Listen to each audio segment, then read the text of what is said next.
నిజామాబాద్ జిల్లా బోధన్పట్నంలోని విద్యా వికాస్ జూనియర్ కళాశాల నందు 29వ వార్షికోత్సవ వేడుకలు యాజమాన్యం తరపున ఘనంగా నిర్వహించారు. ఈ కార్యక్రమానికి ముఖ్య అతిథులుగా డిఐఈఓ రఘురాం, ఆర్డీఓ రాజాగౌడ్ ప్రముఖులు హాజరయ్యారు. ఈ సందర్భంగా ముఖ్య అతిథులు కళాశాల డైరెక్టర్ శ్రీనివాస్ మాట్లాడుతూ, పిల్లలు, విద్యార్థులు భవిష్యత్తులో ఎదగాలంటే మంచి క్రమశిక్షణ, ఆరోగ్యం, సమయపాలన, ఉన్నత లక్ష్యాలను ఎంచుకొని పోటీపడి పరీక్షలు రాసి లక్ష్యాలను సాధించాలని తెలిపారు. ఈ కార్యక్రమంలో కళాశాల యాజమాన్యం, వివిధ విద్యా సంస్థల యాజమాన్యులు, దిగంబర్రావు, కిషోర్, కళాశాల అధ్యాపకులు, విద్యార్థులు తదితరులు పాల్గొన్నారు.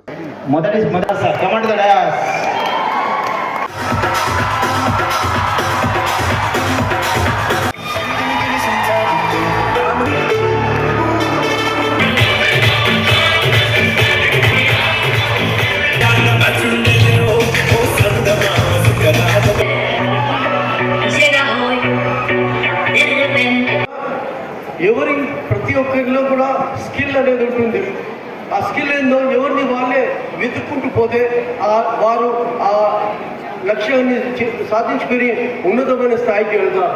లేకుంటే చాలామంది కూడా మీరు చూడండి, బీటెక్ చేసిన వాళ్ళు చాలామంది బిజినెస్ చేస్తారు, ఎంబీబీఎస్ చేసే వాళ్ళు కూడా వేరే బిజినెస్ చేస్తుంటారు. ఎందుకు? అయిష్టంగా ఆ ప్రొఫెషన్లోకి వెళ్ళడం వల్ల. కాబట్టి మీరందరూ కూడా ఇష్టపూర్వకంగా మీ ప్రొఫెషన్లో ఎంచుకోండి.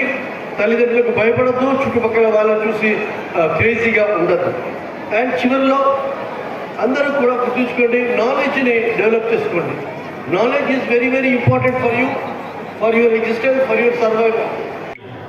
నన్ను ఇన్వైట్ చేసినటువంటి గౌరవ శ్రీనివాస్ గారికి, అదేవిధంగా ఈ కార్యక్రమానికి పాల్గొనడానికి బోధన నుంచి వచ్చినటువంటి వివిధ విద్యా సంస్థలకు సంబంధించినటువంటి అధిపతులకి, అదేవిధంగా ప్రియమైనటువంటి ప్రెస్ మిత్రులకి, విద్యార్థులకి అందరికీ కూడా very warm good evening. All of you good evening.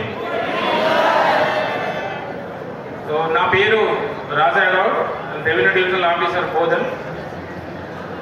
Last 7 months క్రితం ఇక్కడికి వచ్చాను. ప్రీవియస్లీ నేను కరీంనగర్ ఆర్డీఓగా పనిచేశాను, సికింద్రాబాద్ ఆర్డీఓగా పనిచేశాను, బాన్స్వాడలో 3 years పనిచేశాను.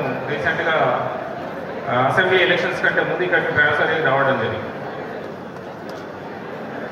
మనకి మీకు అందరికి కూడా మంచి లెక్చరర్స్ ఉన్నారు. ఇందాక కూడా శ్రీనివాస్ గారు మీ కెరీర్ డెవలప్మెంట్కి సంబంధించినటువంటి మంచి ఒక పవర్ పాయింట్ ప్రెజెంటేషన్ ద్వారా చెప్పారు. మరిన్ని అప్డేట్స్ కోసం మా ఛానల్ని సబ్స్క్రైబ్ చేయండి.